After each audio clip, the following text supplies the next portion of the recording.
The purpose of this record is to show you how to use your imagination to achieve your every desire. Most men are totally unaware of the creative power of imagination and invariably bow before the dictates of facts and accept life on the basis of the world without. But when you discover this creative power within yourself, you will boldly assert the supremacy of imagination and put all things in subjection to it. When the man speaks of God in man, he is totally unaware that this power called God in man is man's imagination. This is the creative power in man. There is nothing under heaven that is not plastic as potter's clay to the touch of the shaping spirit of imagination. Once a man said to me, "You know, Neville, I love to listen to you talk about imagination. But as I do so, I invariably touch the chair with my fingers and push my feet into the rug just to keep my sense of the reality and the profundity of things." Well, undoubtedly he is still touching the chair with his fingers and pushing his feet into the rug.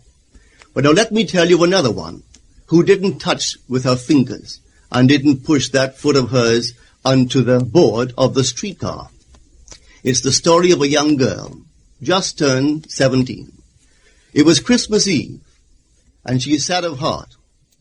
For that year, she had lost her father in an accident, and she's returning home to what seemed to be an empty house.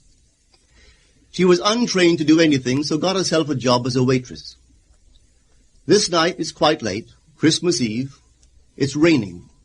The car is full of laughing boys and girls home for their Christmas vacation. And she couldn't conceal the tears. Luckily for her, as I said, it was raining.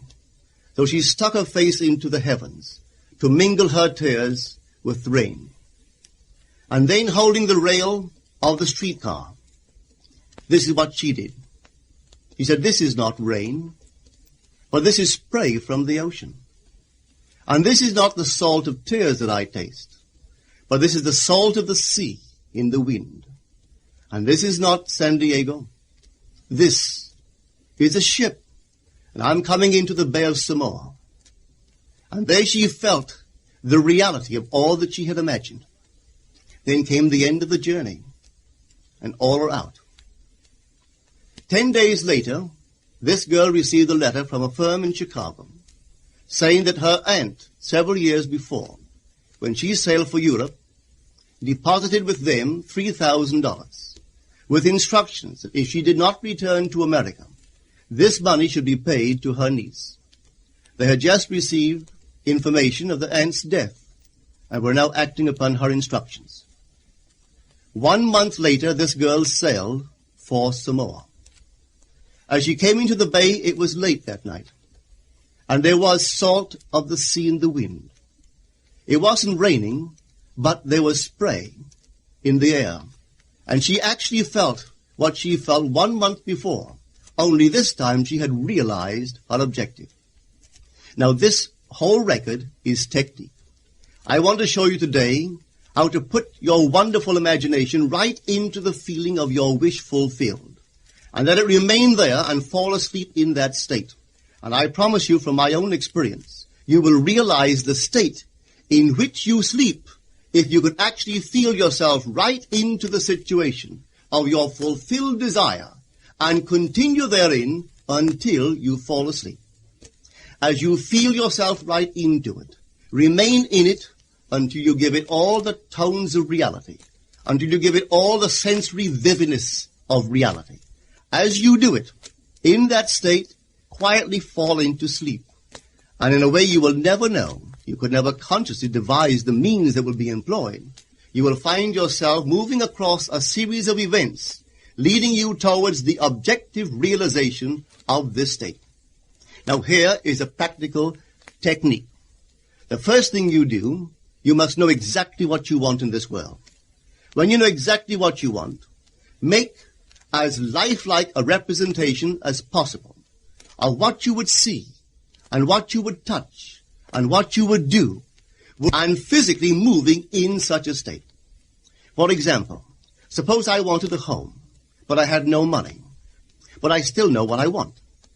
without taking anything into consideration, I would make as lifelike a representation of the home that I would like, with all the things in it that I would want. And then, this night, as I would go to bed, I would, in a drowsy, sleepy state, the state that borders upon sleep, I would imagine that I am actually in such a house, that were I to step off the bed, I would step upon the floor of that house. Were I to leave this room, I would enter the room that is adjacent to my imagined room in that house. And while I am touching the furniture and feeling it to be solidly real, and while I am moving from one room to the other in my imaginary house, I would go sound asleep in that state. And I know that in a way I could not consciously devise, I would realize my house. I have seen it work time and time again. If I wanted promotion in my business, I would ask myself what additional responsibilities would be mine were I to be given this great promotion. What would I do? What would I say? What would I see? How would I act? And then in my imagination, I would begin to see and touch and do and act as I would outwardly see and touch and act were I in that position. If I now desired the mate of my life, were I now in search of some wonderful girl or some wonderful man, what would I actually find myself doing that would imply that I have found my state? For instance, suppose now I was a lady. One thing I would definitely do, I would wear a wedding ring. I would take my imaginary hands, and I would feel the ring that I would imagine to be there. And I would keep on feeling it until it seemed to me to be solidly real. I would give it all the sensory vividness I am capable of giving anything. And while I am feeling my imaginary ring, which implies I am married, I would sleep. This story is told us in the Song of Songs, or the Song of Solomon. It is said, "At night on my bed, I sought him whom my soul loveth. I found him whom my soul loveth. And I would not let him go until I brought him into my mother's house, right into the chamber of her that conceived me." If I would take that beautiful poem and put it into modern English, into practical language, it would be this. While sitting in my chair, I would feel myself right into the situation of my fulfilled desire. And having felt myself into that state, I would not let it go. I would keep that mood alive, and in that mood, I would sleep. That is, taking it right into my mother's chamber, into the chamber of her that conceived me. You know, people are totally unaware of this fantastic power of the imagination.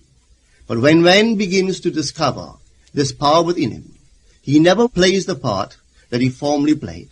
He doesn't turn back and become just the reflective life. From here on in, he is the affecter of life. The secret of it is to center your imagination in the feeling of the wish fulfilled and remain therein. For in our capacity to live in the feeling of the wish fulfilled lies our capacity to live the more abundant life. Most of us are afraid to imagine ourselves as important and noble individuals, secure in our contribution to the world, just because at the very moment that we start our assumption, reason and our senses deny the truth of our assumption. We seem to be in the grip of an unconscious urge, which makes us cling desperately to the world of familiar things and resist all that threatens to tear us away from our familiar and seemingly safe moorings. But I appeal to you to try it. If you try it, you will discover this great wisdom of the ancients, for they told it to us in their own strange, wonderful, symbolical form. But unfortunately, you and I misinterpreted their stories and took it for history when they intended it as instruction to simply achieve our every objective. You see, imagination puts us inwardly in touch with a world of states. These states are existent. They are present now. But they are mere possibilities while we think of them. But they become overpoweringly real when we think from them and dwell in them. You know, there's a wide difference between thinking of what you want in this world and thinking from what you want. Let me tell you, when I first heard of the strange and wonderful power of the imagination, it was in 1933 in New York City. An old friend of mine taught it to me. He turned to the 14th of John, and this is what he read. In my Father's house are many mansions. If it were not so, I would have told you. I go to prepare a place for you. And if I go and prepare a place for you, I will come again and receive you unto myself, that where I am, there ye may be also. He explained to me that this central character of the Gospels was human imagination. That mansion was not a place in some heavenly house, but simply my desire. If I would make a living representation of the state desired, and then enter that state and abide in that state, I would realize it. At the time, I wanted to make a trip to the island of Barbados in the West Indies, but I had no money. He explained to me that if I would that night, as I slept in New York City, assume that I was sleeping in my earthly father's house in Barbados, and go sound asleep in that state, that I would realize my trip. Well, I took him at his word and tried it. For 1 month, night after night, as I fell asleep, I assumed I was sleeping in my father's home in Barbados. At the end of my month, an invitation from my family came, inviting me to spend the winter in Barbados. I sailed for Barbados the early part of December of that year. From then on, I knew I had found this Savior in myself. The old man told me that it would never fail. Even after it happened, I could hardly believe that it would not have happened anyway. That's how strange this whole thing is. On reflection, it happens so naturally. You begin to feel or to tell yourself, well, it would have happened anyway.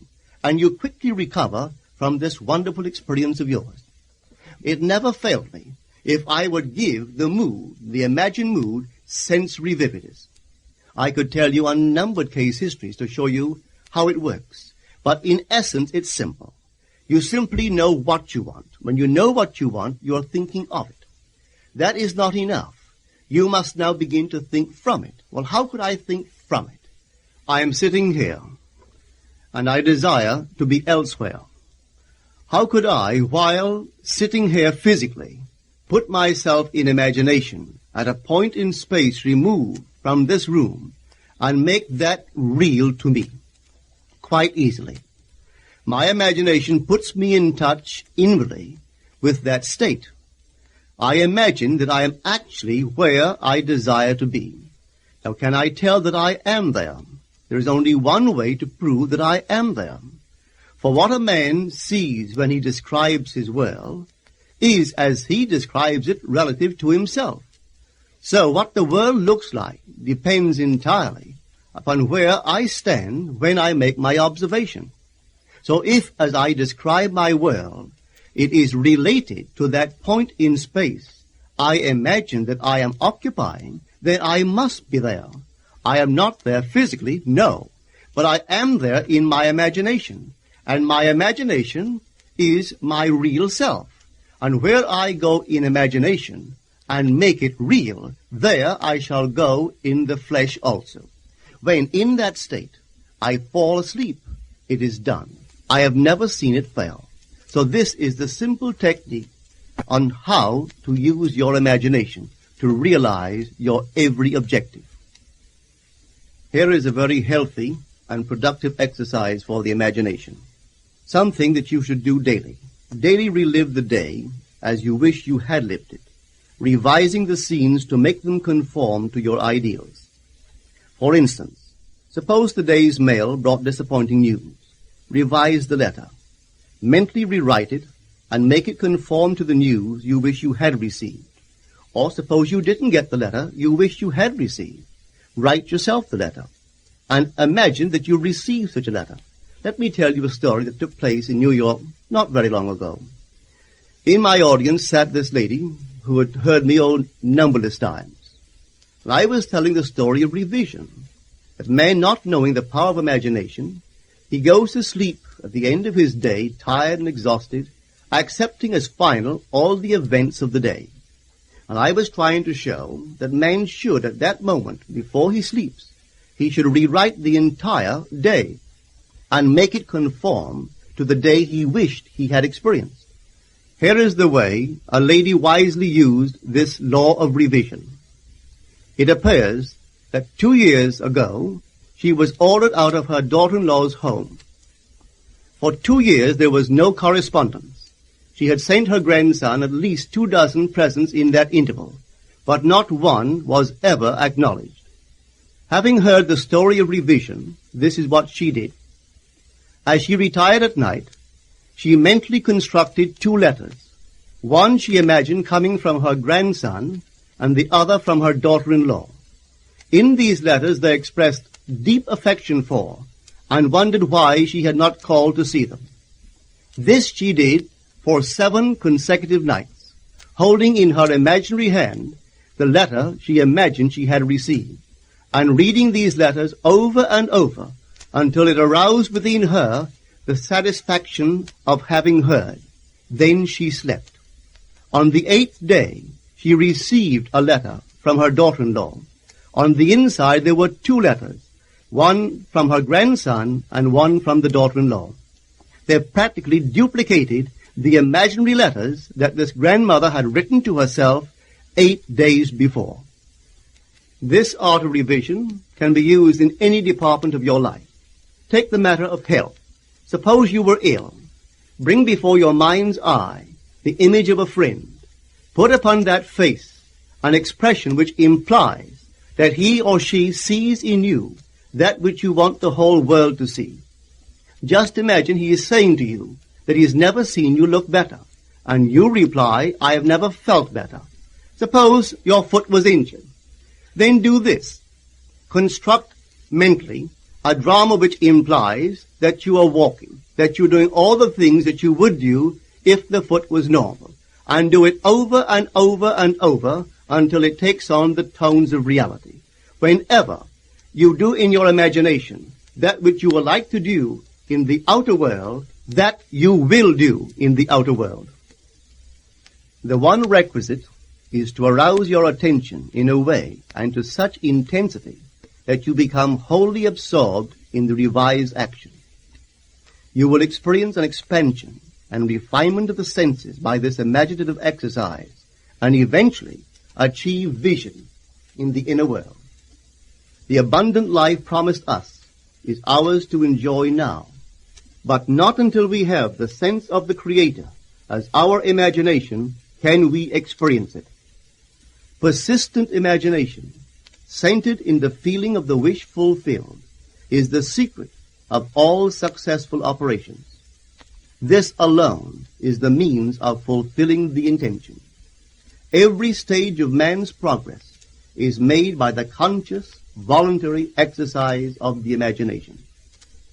Then you will understand why all poets have stressed the importance of controlled, vivid imagination. Listen to this one by the great William Blake. In your own bosom you bear your heaven and earth, and all you behold, though it appears without, it is within, in your imagination, of which this world of mortality is but a shadow. Try it, and you too will prove that your imagination is the Creator.